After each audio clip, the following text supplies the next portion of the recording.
Je m'appelle Florian Autokit, je suis chef monteur et je suis également motion designer.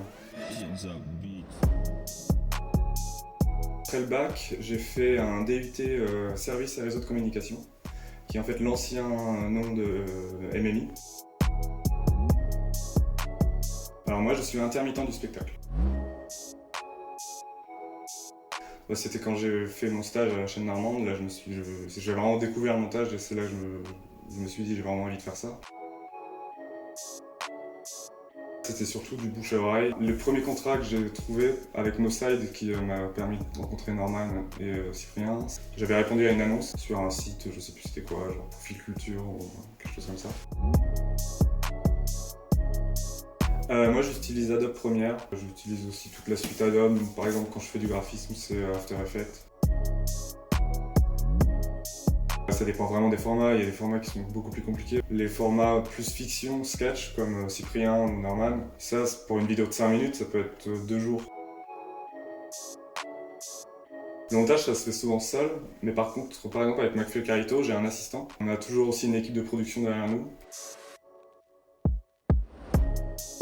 Moi j'ai de la chance parce qu'avec McFly Carito, j'ai énormément de boulot. Cette année, je travaille peut-être 15 jours par mois environ, donc c'est beaucoup pour un intermittent. Mais ça n'a pas toujours été le cas. Enfin, à l'époque, quand je bossais pour le Palma Show, on faisait des sessions de 4 mois. Mais par exemple, après, j'ai déjà eu des mois entiers où j'avais rien du tout. Donc ça, c'est aussi ça la réalité de l'intermittence. Moi par exemple j'ai jamais fait de documentaire, donc je peux évoluer là-dedans, mais j'aimerais bien faire des entre guillemets vrais clips pour des artistes musicaux.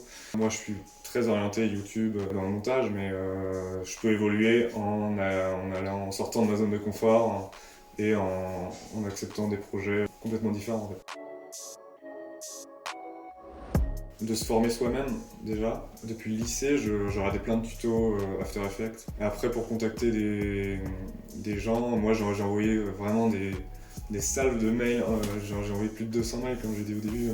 Je sais pas ce que vous regardez, mais n'importe quoi. Ça peut être un documentaire que tu regardes un soir, et tu regardes le générique, et bah voilà, après tu fais ta recherche, tu regardes le mail, et t'envoies.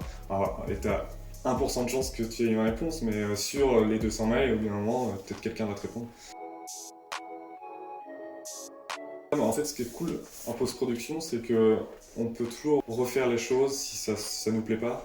Par exemple, le McFly Carito, on va dire 80% des vidéos, mais parfois, quand j'ai trop de boulot, je le donne à un autre monteur. Et c'est marrant de voir la vision qu'a un monteur, est parfois totalement différente. Bon, en général, ça se ressemble, mais des fois, je suis agréablement surpris de me dire ah tiens, mais moi je l'aurais pas monté comme ça, mais ça aussi c'est super. En fait, on raconte des histoires et on peut le faire de plein de manières différentes.